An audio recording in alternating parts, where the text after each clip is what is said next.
Then, lastly, there is the ICT, mga technology agency. It's just an agency pag hindi siya nag-function properly. We have to reinforce our bandwidth highway. Without it, bandwidth will be costly. It has to be open. The gateway, the landing area. I don't know with the BPO owners if you understand yung sinasabi ko. Sa mga BPO, no? Ilan lang ang landing site natin sa Pilipinas. I think about 2 or 3 areas. We have to create more. We have to create the future. Because everyone will pass through that fiber. At sisikip na sisikip yun because demand will be higher. Let us not be reactionary. We have to prepare ourselves to be competitive with our neighboring countries, especially India. Ang maganda lang sa Pilipino, pag nagsasalita sa telepono, kala mo Amerikano. Pag mga Indiano, I have nothing against them.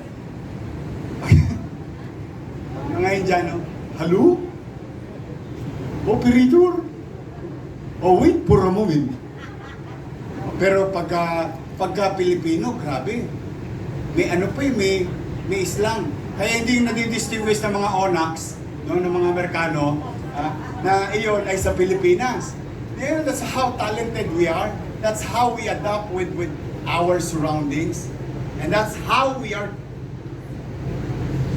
competitive. All we need is to reinforce our bandwidth highway, our capacity. And we have to do that. We have to invest to it. That is a must in the coming years. And we will do so. Okay? So yun ang aking small commitment sa inyo. Yung ibang bagay, we will keep on going around. I don't know if you heard it already. I've been in Cebu for like 2 days now. Thanks to Governor Gwen and Congressman PJ. We've been going around in the city and in the Parplang areas.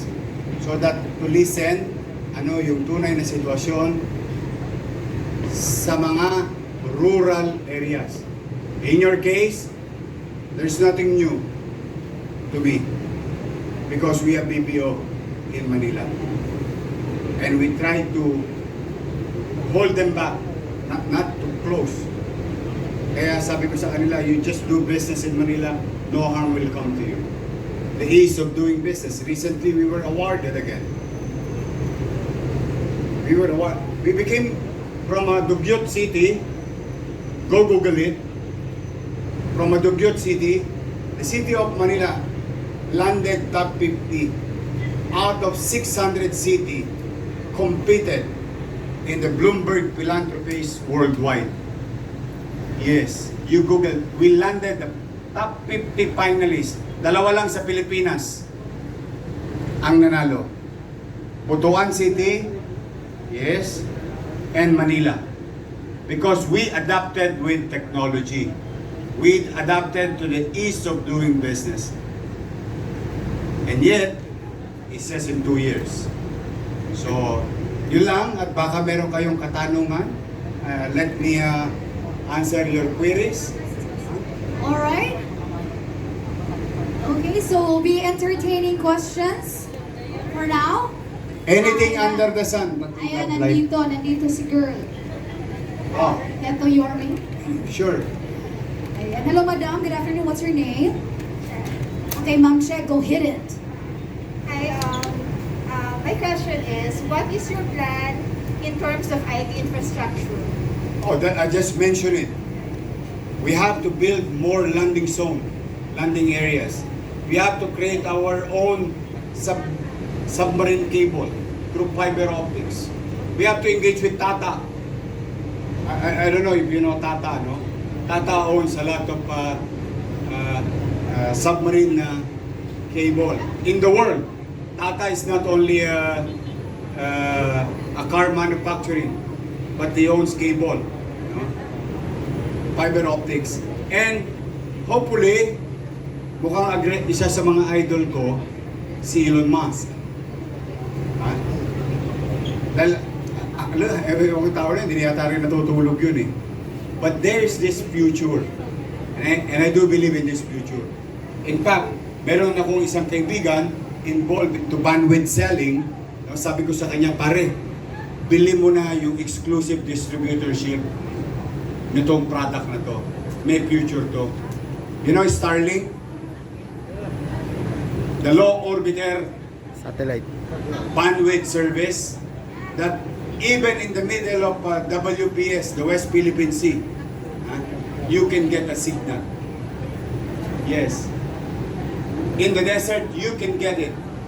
I think they're selling now at $100 per 50 Mbps. So that is the future.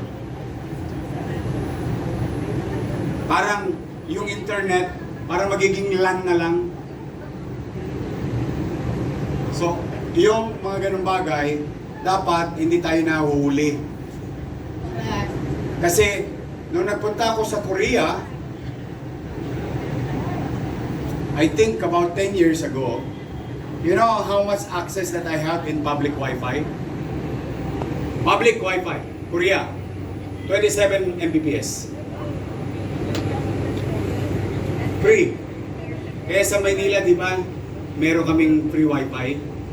Nakita nyo, nag-umpisa ako sa mga eskwelahan. I mean, not inside the school alone, but the community as you pass by in the area. Because I do believe that is the future. Kaya nakapasok ako sa Korea Tel. And I may share it to you. In 2011,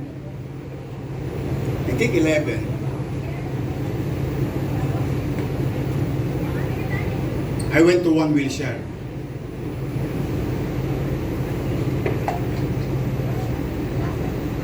Walang alam ng one wheelchair. Okay, you Google it. Yan. It's the main highway of bandwidth in this world. I went there. I studied personally. That's in LA. One wheelchair.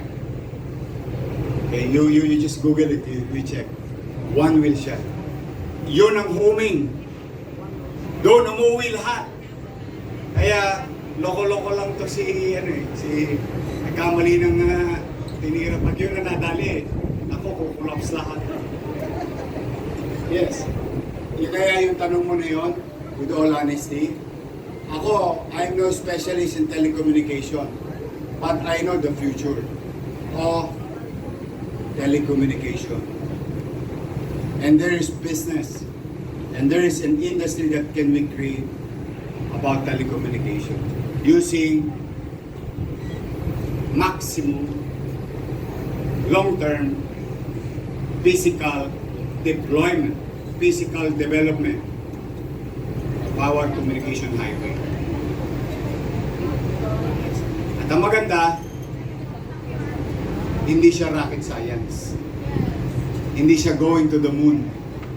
Hindi siya going to the sun. Whatever planetary expedition is that. This is just, they've been doing it in the 90s. My God. Tayo in the 90s, ang ginagamit natin 56 kbps. Naalala niyo yun? Tapos naghintay ka biglang tug. Oh, you're connected. Di ba? Tapos when you do the heavy content, parang nagdadial din ang telepono. So, imagine, just imagine yourself, if we are a country of hosts, if we can be a co-locator, if we can be a co-locator, because we develop our line. Oh my God, the hops, yung hops, when you connect kasi may number of hops yan eh. Pero, pag konti ang hops, mas mabilis. Then that's why Netflix nowadays, you can watch it in your phone. Because it need not to be hosted in America. All you have to do is to host a co-location in Hong Kong and in Singapore, which is nearby Philippines. So imagine the opportunity of storage business. Because people will continue to save pictures. People will continue to save videos. And it will continue to grow. And these things needs to be stored. And it needs to have a physical storage accessible online and virtually.